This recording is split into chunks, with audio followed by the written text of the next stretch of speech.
Hi, everyone. So we are continuing our interview series with flight training leaders from around the world. And today I have the pleasure to speak with Alexandre Alves. He's the Chief Commercial Officer of SevenAir Academy, one of the leading flight schools in Portugal, with a fleet of over 22 training aircraft. And the very unique thing about them is they train students from all over the world. Alexander will tell us a bit more about that in a moment. They're also part of a larger group, and this larger group owns an airline, an MRO, and a few other divisions. So SevenAir also has a really good understanding of what potential airline partners will be thinking about when they're thinking about their ab initio pilot training. So thank you for being with us today, Alexandra. And can you tell us a bit more about SevenAir Academy, when you started your operations, and what your current size of your organization is? Well, thank you, Max, for inviting me. It's a pleasure to share a little bit of what we do to the people that is interested in aviation. So SevenAir, as you mentioned, SevenAir Academy is one of the divisions of SevenAir Group, which is the largest general aviation group in Portugal and one of the largest in Europe. We cover almost all the angles in the industry. We have our own airline, which is specialized in regional aviation. So we do scheduled flights, charter flights, ACMI operations, medevac, and of course we have other divisions like maintenance and engineering and others. And if we go to the foundation of SevenAir Academy, it goes back to 1988 with the first civilian flight school in Portugal. Until 1988, all the pilots trained in Portugal were being trained by the Air Force.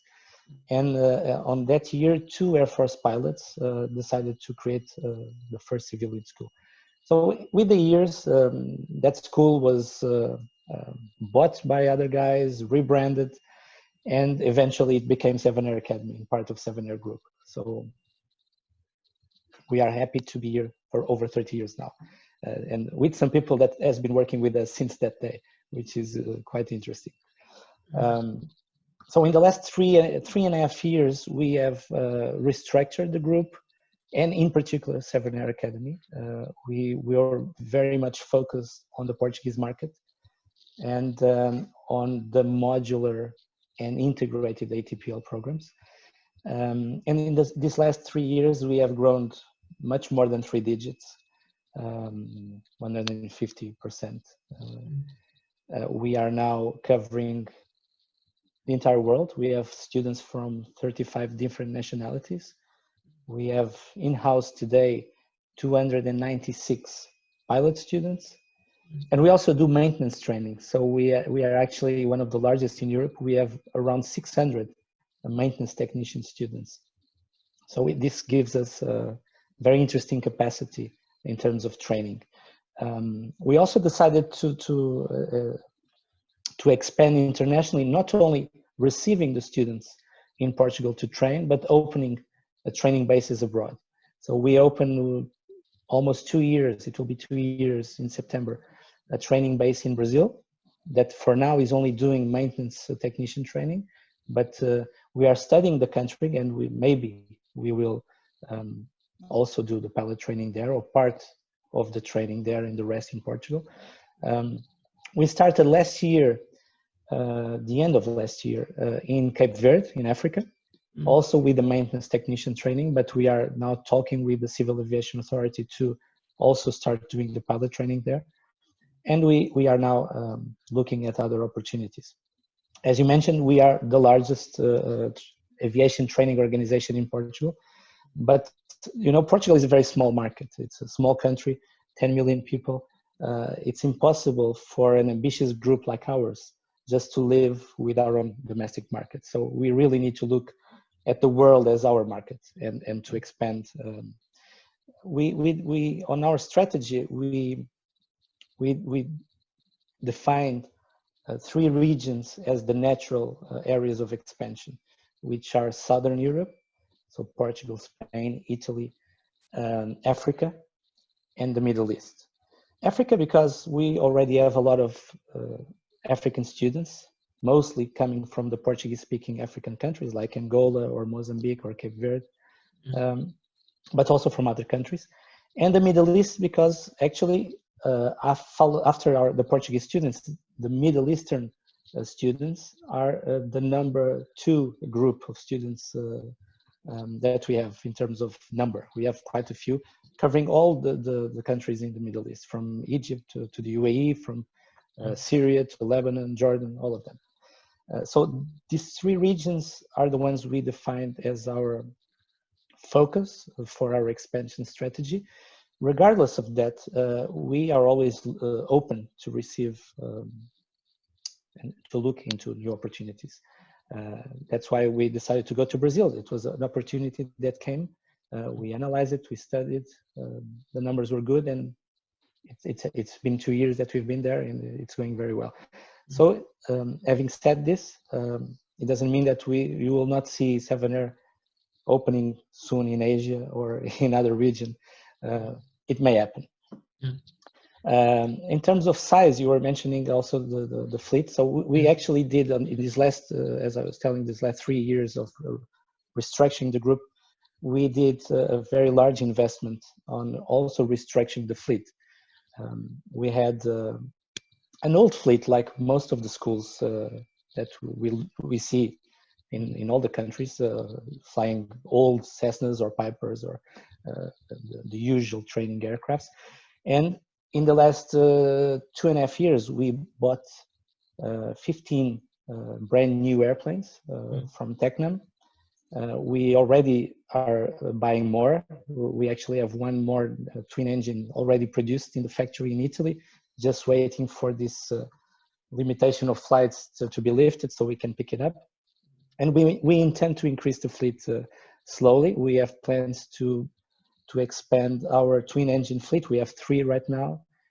We plan to have 5 in the next 1.5 years. So slowly we are investing in upgrading the fleet with brand new glass cockpit airplanes. Also simulators. We recently announced on an exhibition in Europe that we purchased an Alcim ALX simulator to increase our capability. We already have an Alcim sim, an AL200 that we've been using for some years. And this restructuring and expansion project is going to be complete with the new facilities that we are planning to have in Portugal. So we are going to invest quite a lot of money in brand new buildings, new hangars, and probably a secondary training location on another aerodrome that maybe will allow us to double our capacity.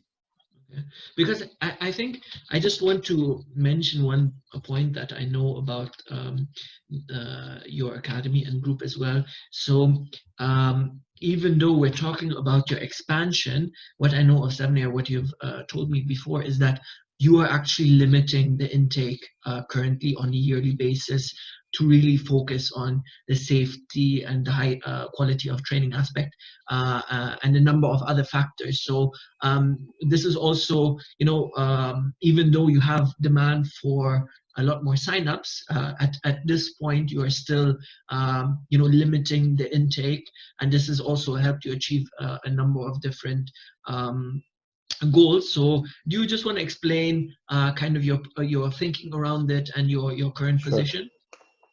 Sure. Again, for us, the quality of what we do is the most important, and that's why in such a short period of time we managed to be a recognized name in the market. If we go any country in Europe, or even if you go to the Middle East or these areas that I told you, SevenAir and SevenAir Academy in particular is already a very known name. And why? Because of the quality. We are very strict with the quality of what we do.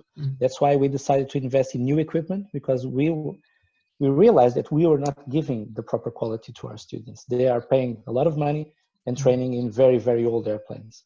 Even the old airplanes that we still keep in our fleet, we are refurbishing them completely and even installing new avionics. So we will see a Cessna 152 with over 30 years, but we will see it with a semi-glass cockpit, because we are investing on that. but the quality also needs to be with the materials that you provide, not only the equipment, but the books that you provide to the students, the instructors that you hire to give the training to your students. So all aspects of the business. And a key aspect that we see other schools making an error from time to time is to not limit themselves. We were, until this crisis of the coronavirus, we were facing probably the biggest increase in the aviation history in terms of pilot demand, number of passengers traveling, and so on. And because of that, because the demand was so high, all the schools were accepting a lot of students. It's very easy to get 50. Any small school that you see, at least in Europe, gets 50 students a year very easily. If you are a little bit bigger, you can get 100, 200, even more. The problem is not accepting the students, is to complete their training in due time, because the students, they have a limitation of 36 months to complete the training. And we want them to complete the training, not in 36 months, but much quicker than that, the quickest possible, so they can go into the market and start working as pilots. That's what they want. And what we see is the schools making that mistake, accepting, which I would call easy money, because the students are paying, accepting a number of students much higher than their capability to train them.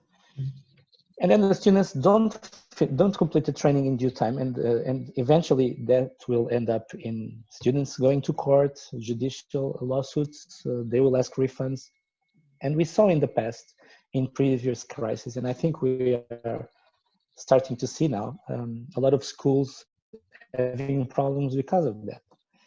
So for us, that the perception of the quality of everything we do with our customer, which is our student, is important. So we decided to limit our intakes per year to 110 students. Actually, a little bit less, it's 108. So we have 4 seasons per year. We open a season in January, another in May, another in September, and another in November. September and November, because in Europe, and in particular in Portugal, in September is usually the startup of the school year. It's easier to get more students. They complete high school, and then instead of going to the university, they apply to a flight school, for example. So in September and in November, we have 2 classes instead of 1. So altogether, we have 4 seasons, 6 classes of 18 students each, which makes 108. And that's it. We limit ourselves to that. With the number of instructors we have right now, which is comfortable, with the number of airplanes, with the number of students we have in-house, which is quite a lot, we would be providing a poor quality service if we would take more than this.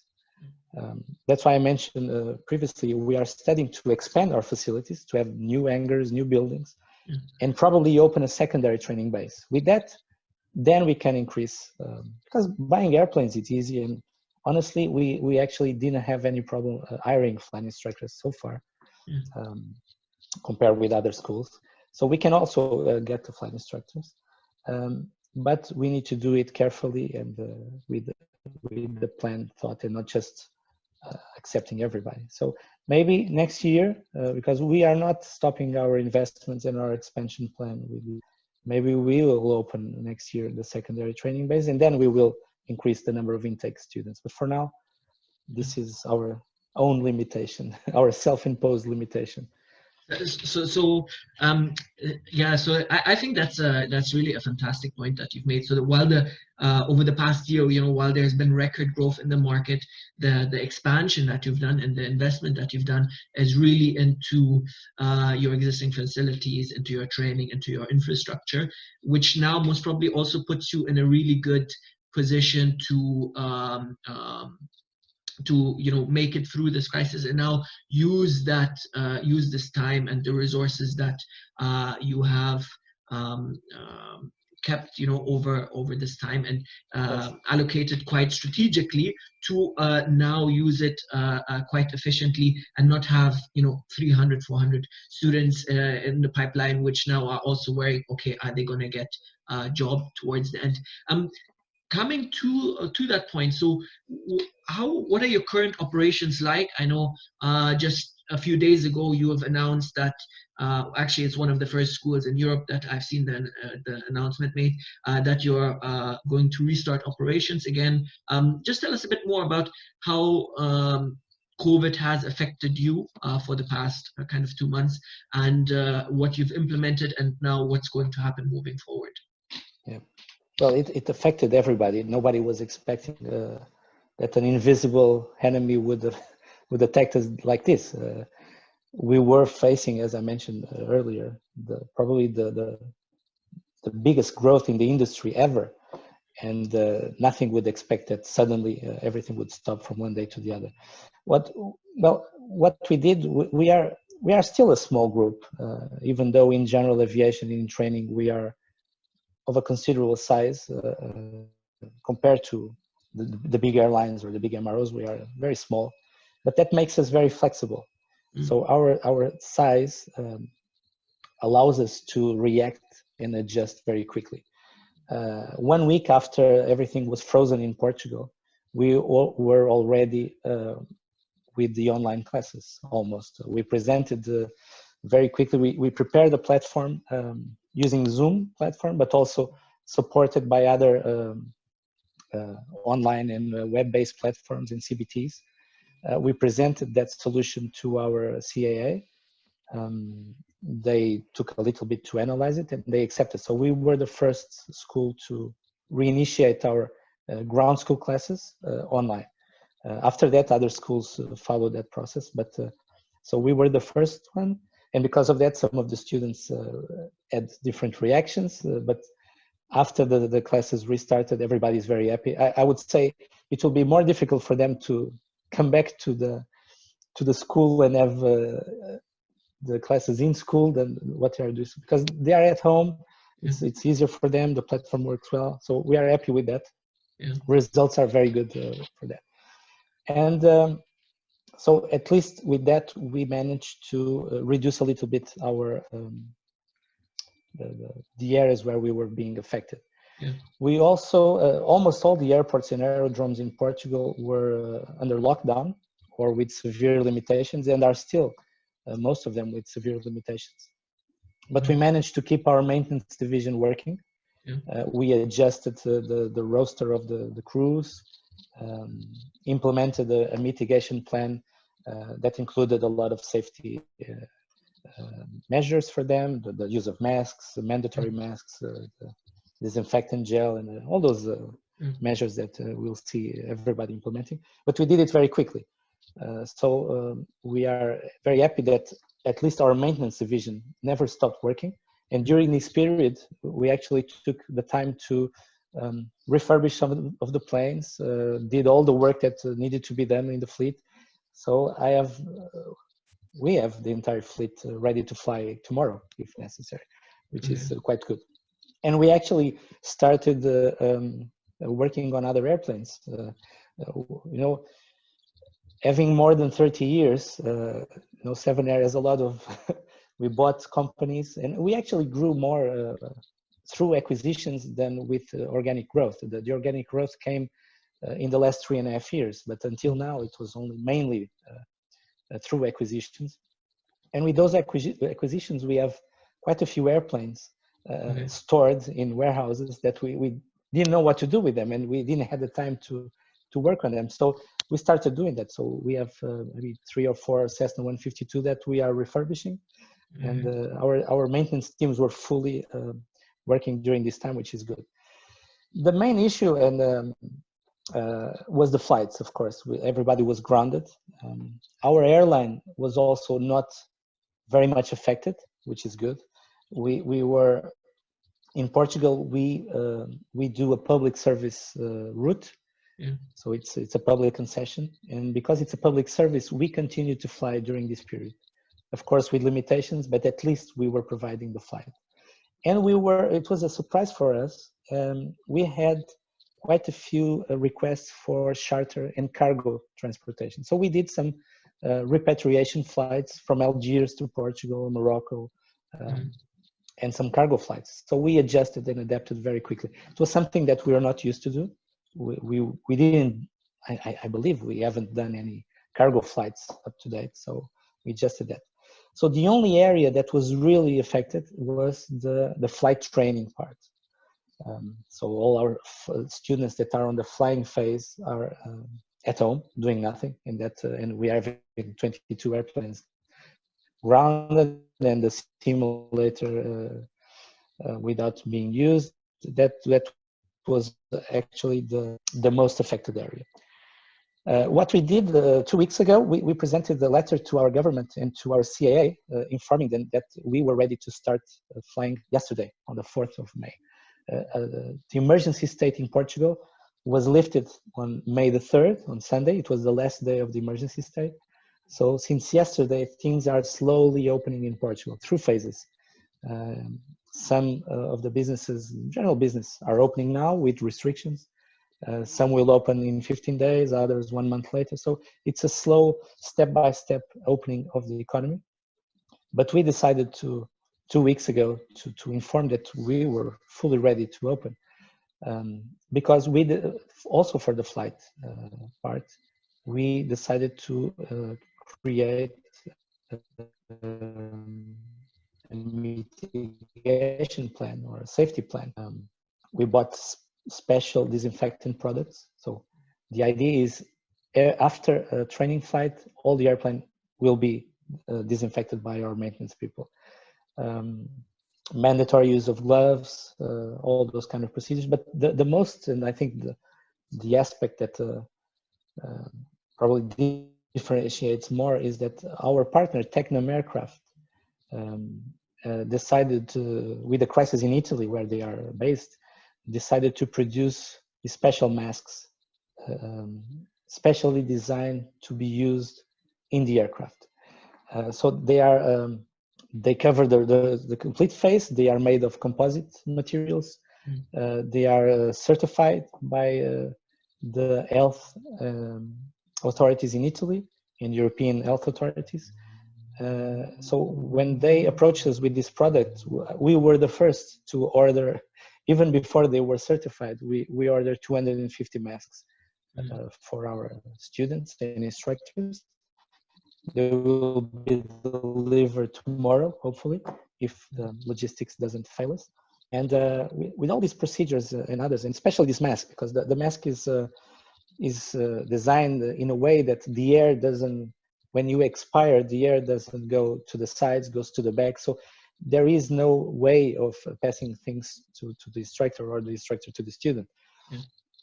So with all of this, I think we are in very good conditions to start flying. We were hoping to have the okay to start flying yesterday, but unfortunately we didn't get it. Yeah. All our airplanes are fully ready, as I mentioned. Our students are more than ready. They are calling us every day, wanting to know when they will start flying again. We are just waiting for the clearance from the authorities to fly. It can come tomorrow, it can come next Monday. We don't know. We are putting some pressure on them and showing them that honestly, we don't see our mitigation and safety plan is actually quite large and quite thorough.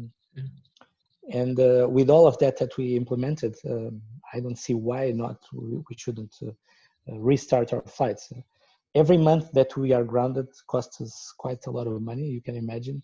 And in particular the students, because they have an idea, an expectation of completing their course in a certain period of time, and it's already extending.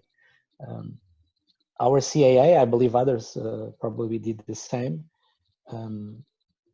extended the period of their training. So this month that they are grounded are not being consumed to the 36 months. So they're going to have an add-on to the, but they want to fly the quickest possible, of course. I would say maybe 2,000 hours per month. That's what we should be doing. So we've been grounded for 2 months, so it's 4,000 hours that we lost. And every day it's adding on, so it's a lot. It's quite a lot. So this is the, as soon as I saw you make this announcement of these masks, I was very much curious as to what exactly these were, because these are not your usual surgical face masks. So I just wanted to ask, when you went initially with your mitigation plan to the government and to your local CAA, did that already include this mask solution?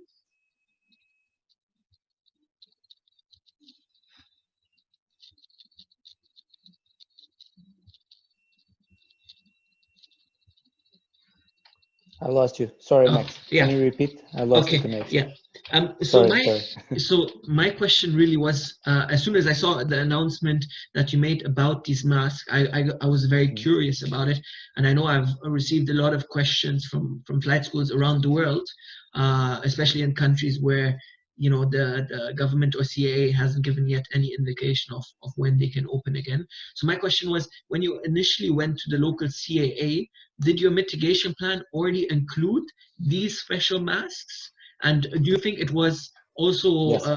something which assisted you in kind of showing that you have some really strict mitigation and safety policies in place? Yes, yes, for sure, for sure. Yeah, when we presented, the masks were already included and a big part of the plan. Because as I mentioned, these masks were designed and produced specifically to be used on training airplanes, where the two pilots are very close to each other. Yeah. And they suffered a very strict certification process in Italy by the health authorities, by the civil protection authorities, and quality ISO protocols and all of that. So of course, and because we were the first approaching the government with this solution, I have to tell you, all the other schools in Portugal and even in Spain has come to us and asked us to more questions about the masks and how can they buy the masks and how can they use them, because they all see the capability of them, and in terms of protection, they are much more protective of the person than if you compare with the standard cloth or surgical mask. And even so we are seeing now some, call it visors or something that just protect your ear, but the air comes from below. So you always need to use that with a surgical mask. And with this, you just need to use this. It's very light. It's very easy to use also with the headsets. So in terms of communications, there is no loss of the sound, which is something very important because they're going to use it during the flight. And the feedback that we had from the authorities, actually our CAA, I have to tell you, they've been very flexible throughout this period. A lot of people always complains about the authorities. The CAA in all the countries are the worst, and everybody, it's a common speech that everybody has. But I have to tell you, they have been very comprehensive and very flexible. And if you do things with quality and if you present all the information in a proper way, they analyze it and they answer quickly. And from their side, honestly, things were very good. The feedback was also very quick and the clearance also. We are just waiting for the problem with the I don't know, some other countries. I know some European countries. I know very well Spain and Portugal, and the aerodromes they usually belong to the cities, the local governments. The airspace is managed by a different company. The CAA is a different organization. So to have the clearance from all those different regulators or institutions or organizations, it takes time. It's difficult to manage, and that's why we are not flying yet. But we hope to in the next couple of days. We hope to start flying. So let me ask you, because now that we've talked about it, I already know that there will be really a lot of flight schools. So for example, on Aviation Fly, we cover over 300 flight schools, and we've been getting a lot of questions about this. So is this mask specifically, can it only be used by Tecnam aircraft, or can it be used by any training aircraft? And is it possible for people to reach out to you? We're definitely going to include your LinkedIn profile and all of that. So is it possible for flight schools to reach out to you to find out more about, like, for example, are you selling these, or are you helping other flight schools as well acquire these? Yeah, sure, sure. So Tecnam, they are a manufacturing company, airplane manufacturing company, but they are specialized in composite airplanes. So they started with ultralights, and then they started evolving to larger airplanes like the twin engines, and now the recent P2012, which is a bigger airplane. But because they are very much specialized in working with composites, when they saw this huge crisis in their country, in Italy, they were one of the worst countries in Europe in terms of number of um, dead people and people that were contagious with the virus. They decided to use all that engineering and composite production capability to enter in this new segment. So they created a new division inside Tecnam that is producing these masks and certifying them. And we are Tecnam dealers in Portugal, so we are working very close to them. And of course, people, if they want, they can contact us or contact directly Tecnam, and for sure, either us or them will provide information, technical information in terms of pricing. I have to tell you that it's not a cheap mask because it's not a disposable mask. It's a reusable, long-term equipment. And because of the certification, it costs a little bit more than these usual masks because it's certified for that. It can be used in any airplane. And not only in airplanes, we are having a request from dentists, for example. The dental industry, they also they suffered a lot. They were one of the first industries being closed down with this problem, and they are looking for solutions that can protect them. They are very close, the doctor to the patient, and we've been approached by quite a few dental clinics and doctors looking for this particular product. The idea, I have to tell you, for us in Portugal, in Spain, that because we work a lot with the Spanish market.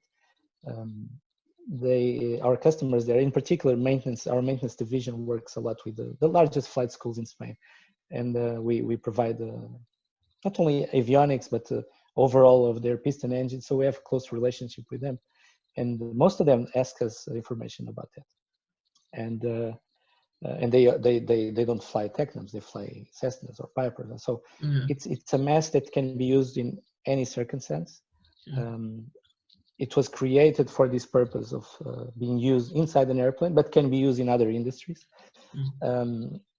It's not a cheap product because of the certification, and another thing that it's important, and that's what we are trying to do with the Spanish and Portuguese customers, is to have a large quantity to be purchased, because the transportation is expensive, in particular at this time where you don't have a lot of solutions in terms of transportation. So cargo is probably, in terms of aviation, one of the few things that is still growing during this crisis. We see a lot of airplanes being converted from passengers to cargo airplanes. And even the road and rail cargo has been suffering with less offer compared to the high demand. And because of that, prices are high. So what we are trying to do, we're trying to have the largest number possible of orders, and then we can reduce a little bit the cost of shipping and freight. But if anybody is interested, they can contact me directly. Okay. That's not a problem. Okay, definitely. Because that's what I'm thinking as well. All the flight schools that we cover, I know some markets very specifically where flight school owners and CEOs are worried that they will not be allowed to fly for another couple of months.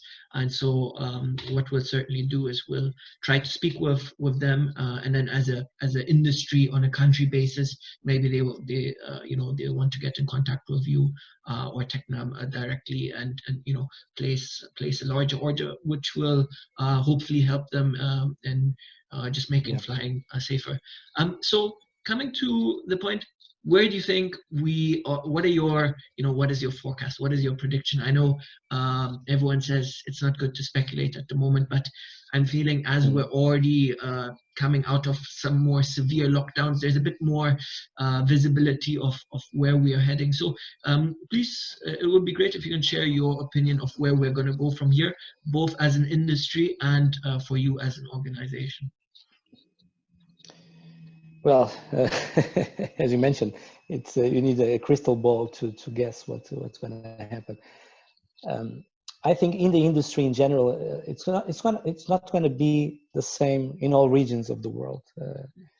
We've seen this in the past, in the previous crisis, when, for example, when Europe was completely down, the market was almost zero. We were looking at South America or Asia, and they were growing. So the world was not at the same rhythm at that time. And I think with this crisis, it will be the same. We are already seeing some signs of that with Asia, and we've discussed that before. There are good signs from China, from Vietnam, maybe from India, as you mentioned before.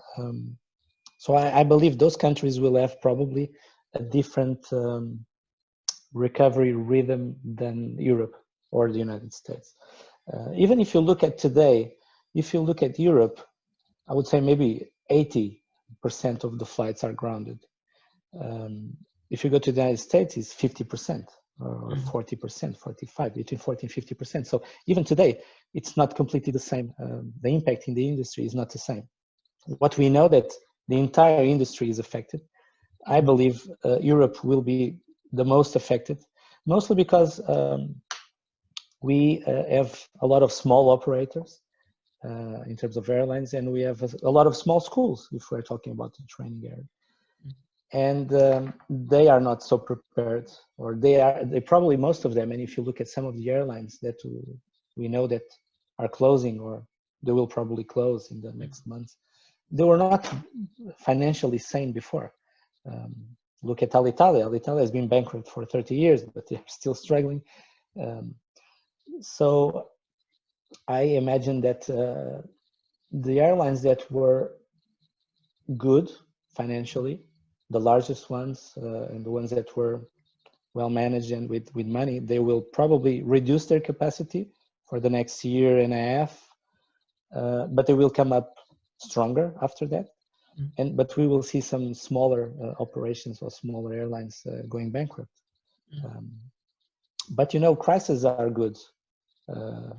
Not everybody is affected, but they are good to clean up some mess that we have in the economy.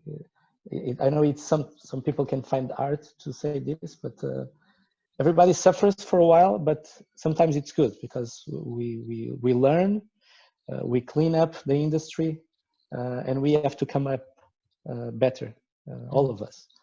We have to come up with higher, better quality, different procedures. We have to evolve after this. And again, when I told you that in SevenAir we are flexible, I think that's one of the keys. That we are not concerned. We were already predicting a downturn of the industry in 2021, and we were preparing for that. It came up earlier and actually stronger than we were expecting, but we were expecting a downturn in the industry. It's normal. It's everybody that's in the industry knows that it's cycles, usually 10-year cycles. If it's, as I was saying earlier, if we see it as I predict, the cycles not being exactly the same in all regions of the world, the industry will come up stronger. If we have a crash at the same time all over the world, that will be harder, but I don't expect that. And the signs that we are having now coming from Asia, that is recovering quicker, don't show us that. So I would say we will have regions in the world more affected than the others. And for companies like ours, and going to the second part of your questions, how will we face the near future? Companies like us that have the entire world as their market will suffer less than the ones that are only focused on their domestic market. I predict some schools in Portugal, which is our main market and our headquarters, will be in bad conditions, in bad shape, because the domestic market, usually if you go to Spain or Portugal or Germany, all these smaller European countries, and I say smaller when compared to the United States or China or India, large economies, when the main airline in your country hires, it moves all the industry domestically. It's normal. Yeah. So if Lufthansa is not hiring, probably the number of German students going into the flight schools is lower. The same in Portugal. If TAP is not hiring anymore, we will see less Portuguese students going to the schools. and the same in Spain, Iberia, and so on. So those schools very much focused in their domestic markets will suffer the most. The aviation academies like ours, that as I told you, we have 35 different nationalities in-house. We want to keep and increase this number. So we will try to continue to get students from different areas and different regions. And we are going to focus more on those countries that will recover first than ours and in Europe. So I don't predict that we'll have that much of a problem. I have to tell you, if we don't get any students in the next 2.5 years, we are okay, because we are completely full in-house today. We have students in-house to train for the next 2.5 years. We have 2020 completely sold out, and we sold it in October 2019. So this year was completely sold out. So we are already working in the last 3 months for 2021. So we will not change that much our plan, our strategy.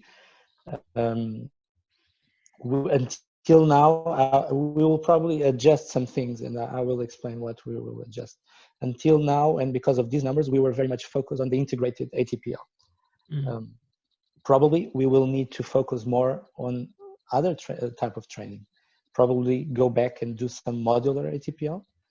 I believe that we will have more people looking for the modular training than the integrated, because the modular, they don't need to spend that much amount of money at the first stage, so they can do it slowly. They can do the PPL and the ATPL theory and then see how the market goes. While with the ATPL, you have a compromise immediately for a large amount of money and for 36 months. And I also believe that because the airlines will not hire so many pilots as they were doing until now, they will still hire, because they were still going to be pilots retiring. They will still need to hire people. They will hire in less numbers. And because some of the airlines are going bankrupt, there are quite a few experienced pilots on the market. So of course they will hire those guys first and non-experienced pilots later. So I would say we will see also a growth in the pilots that will look to buy our building programs, renew their licenses. Because of the number of students, year and a half, we have suspended our license renewals. Until a year and a half ago, we were doing around 200 license renewals per year. So I think we will probably go back to that as well. I will see, I think that we'll probably see also a lot of these recently graduated pilots looking to become flight instructors. Something that until very recently was very hard to get. They will not get jobs, so they will need to build hours and build experience. So I think we're going to have also an increase in that.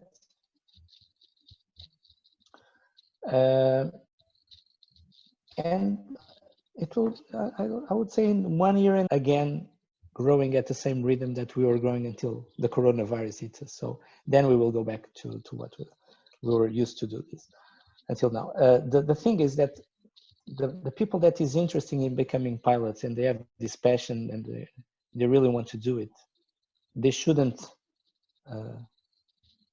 cancel this dream or stop the project. Because if they start training this year or next year, they will have at least 2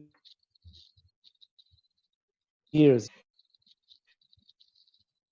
I think nobody expects that the crisis is still going on, and I believe the industry will be fully recovered.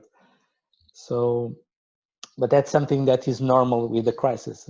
When the industry is booming, everybody wants to become a pilot. But when the industry is down, nobody wants to. But it's a cycle. So they should continue applying to the training, and they should continue going to the schools and keep the dream going, because they will be very much needed in very short periods of time. And the other thing that, again, in the pilot training will be the MPL. So we have been in the past doing MPL programs for some airlines. We have also stopped that because we were very much focused on the ATPL integrated courses.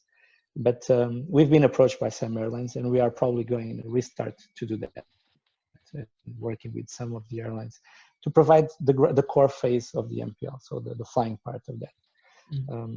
We'll see. I think because of our flexibility, we are very open to what the market asks us. So we react very, very quickly. If an airline comes to us and says, I want to do an MPL program with you, okay, we are ready to do it. Or if they say, okay, I want to do a cadet program with ATP, okay, we are also ready to do it. Or just do it for the business to consumer customers.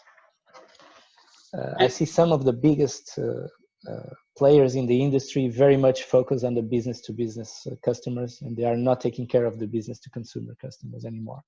And I see the smaller operators only taking care of the business to consumer and not taking care of the business to business. I believe we should take care of both equally and to balance that. Because of course, the margins on the B2C are much higher, of course, but the B2B gives you a more stable income of an outflow, an inflow of students. And so if a company and a school like ours manages to have this balance, B2C, B2B, domestic and international students, I think we are in good conditions to overcome any crisis. So as I mentioned when I started answering your question, we are not stopping our expansion plan. We were already preparing for a downturn of the industry. So we will continue the plan that we implemented actually 1 month ago. It was not long ago. And of course, we will need to oversee it more carefully. And but I think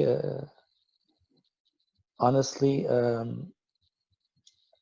the next 2 to 3 weeks will be probably the key to what everybody's going to do, because these upcoming weeks will be the ones that most of the governments will decide what to do with their airlines. If they will invest money, if they will nationalize them, if they will just provide a guarantee in return of us or stock options or something. So after these 2 to 3 weeks, I believe the industry will be clearer. The future of the industry will be clearer, and everybody can think a little bit what should they expect of the industry and what the industry will expect from them. Well, it's I just found it so interesting to hear about your flexibility, also what you're looking at in terms of modular and instructor course and all of that. I think quite a few schools are going to find that quite interesting also to position themselves. One with the international student intake, that will all, of course, depend on when international travel restrictions will be lifted.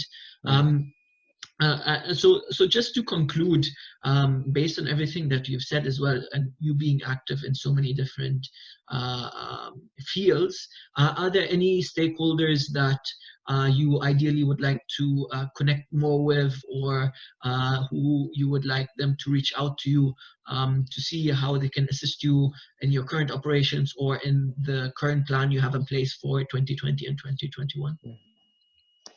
Well, as you know, we are in some different countries already, and with this strategy that I told you, that with the regions that we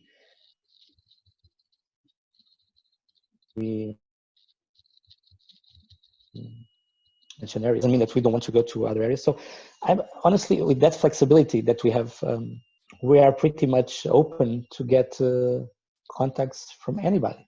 It can be an airline looking for training partners, not only for pilots, but also for maintenance technicians, flight dispatchers, or cabin crew, because we cover all those angles of the industry. One thing that we are very open to do is to provide ground training on their own country, and just provide the flight training gear. So we are flexible to that point. It's not easy. The certifications, they're not easy, but we are used to this. So for us, because we have done this module previously, So we know what to do, and we are actually becoming experts on doing this. So it can be an airline contacting us. It can be another school wishing to partner and building capacity, for example. It can be schools or looking for a conversion MRO program, supplier or a partner. So we're actually, sorry? or an EASA conversion program partner. For example, we are actually doing that. Honestly, we do that, but we again, because so far we were so much focused on the huge number of integrated ATP students. We are not promoting the other trainings that we have for pilots, but we also do conversions. We have I would say 90% or more of our conversion students are captains flying. So they are a lot of, they have a lot of hours. They don't need to pass through an ATO, because if you are already an ATPL unfrozen, you can go directly and self-propose yourself to the exams with the CAA. But most of them, they haven't studied the ATP program for more than 15 years, probably. So they ask us for the support on that. So not only provide the manuals, but the support to do some classes just to remember the subjects and all of that. So yeah, probably that. Conversion is important. You know, EASA is, and I still believe it will be, and even more in the future, the reference in terms of licenses. We see some countries, particularly in Africa, that are looking, they were working under their basis of their regulation was FAA. So they were pretty much working under FAA regulation. And we are looking at them changing to EASA regulation. We see that with Cape Verde, for example, and other countries. So EASA is still a very important license. It will be, continue to be. I see ourselves expanding in the future to Asia, to the Middle East, opening locally, ground school, maybe the flying part later on. It will depend on how the market reacts. We can do it with partners. I would prefer to do it with partners. We have ourselves, we have this idea that we don't want to go to other countries and just try to teach those countries what to do, because they know their country better than us. They know how the people works, they know how the people think. So if we go to a different country, and that's what we have done in Brazil or in Cape Verde, we go with local partners. So we are pretty much open to any contact, any idea, honestly. Fantastic. We are very ambitious, and so we like ambitious people. Okay. Perfect. So really thank you for your insights, Alexandra. I already know that there's going to be a lot of people who will most probably reach out to ask for more information about specifically these face masks for training aircraft. And I really wish you the best of luck. I'll keep my fingers crossed that you can restart operations tomorrow or the day after, or Yes. as soon as possible. And really, it sounds like SevenAir Academy is well positioned for this current complex time. And so if anyone is looking for a partner to go into flight training, or in their home country, or into MRO, or into any of the other activities that Alexander has mentioned, please do reach out to him. So yeah, thank you, Alexander. Thank you, my pleasure.